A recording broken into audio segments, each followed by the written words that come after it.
We continue to follow the race for U.S. Senate in Maine. Republican Senator Susan Collins and her challenger Troy Jackson are making their cases to voters.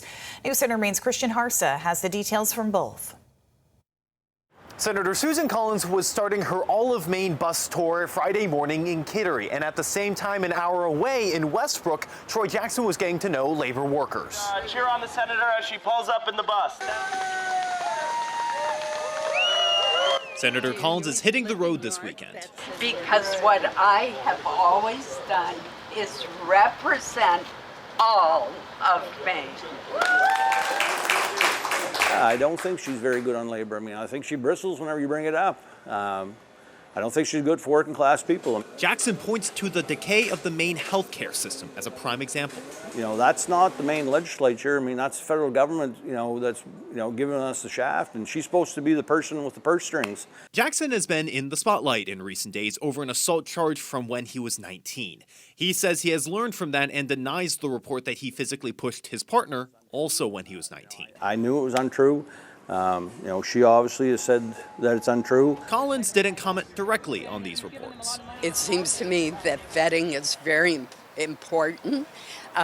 We learned the failure of vetting with Graham Plattner, but that's really up to the Democrats. She did respond to the news that ICE is spending up to $20 million on electroshock gloves.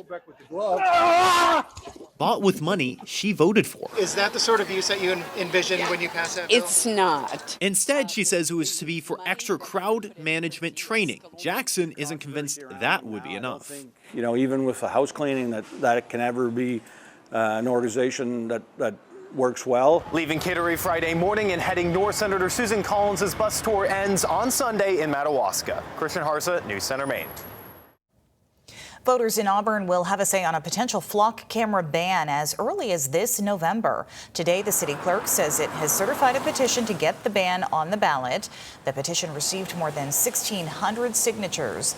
The city council now needs to decide whether that question will appear before voters this November or during a special city election early next year. Flock cameras use AI technology to gather license plate information, and they're at the center of a debate on privacy all across the U.S.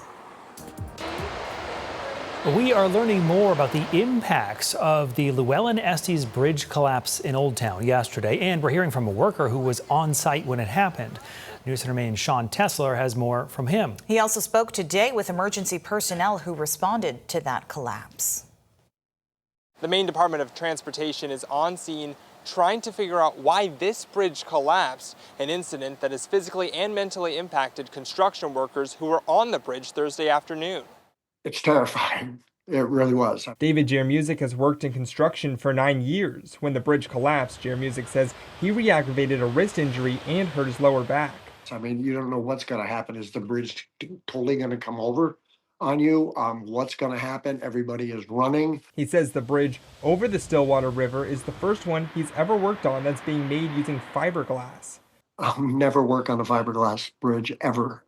Maine DOT says it's collecting data on the design, fabrication, and construction of the bridge. For a bad situation, it was very fortunate that there was not a lot of injuries. Milford Fire Chief James Peltier says only one person required emergency transportation, and his crews were able to clear the scene after an hour Thursday afternoon. All the fire departments and police departments and emergency services that responded worked hand in hand flawlessly. Maine DOT added it hasn't identified any significant environmental impacts caused by the collapse and is working with the Maine Department of Environmental Protection.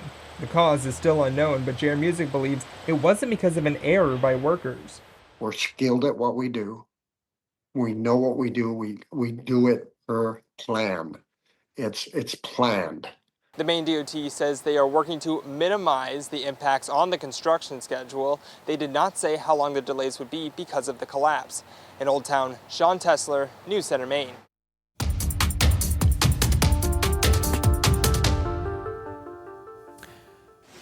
All across the greater Portland area yesterday, people taken by surprise by a powerful storm system. It charged through the area, caused some serious damage for some.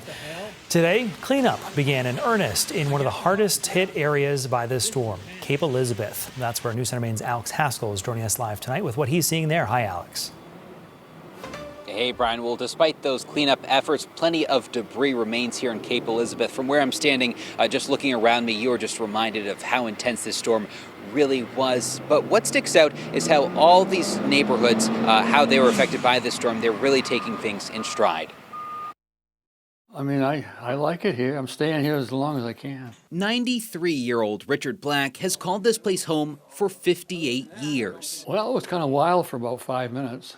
5 minutes that left 6 trees on his home, water damage, and this massive hole in his garage. Enough damage to send just about anyone to a hotel for the night. But not Mr. Black. Thursday night, just like he has for nearly 6 decades, he slept right here in his own bed. I got things I can do here. You know, I want to go downstairs, I can paint. And Mr. Black is far from the only one in this neighborhood with a lot of cleaning up to do. It was a huge tree across the road. Just down the street, David Raffaelli came home to find this massive maple uprooted in front of his house, still tied to one of its branches, a swing enjoyed by many. You know, a lot of the kids in the neighborhood, my kids grew up on it, so we always loved this, you know, this maple tree. His house was also narrowly missed by this uprooted pine.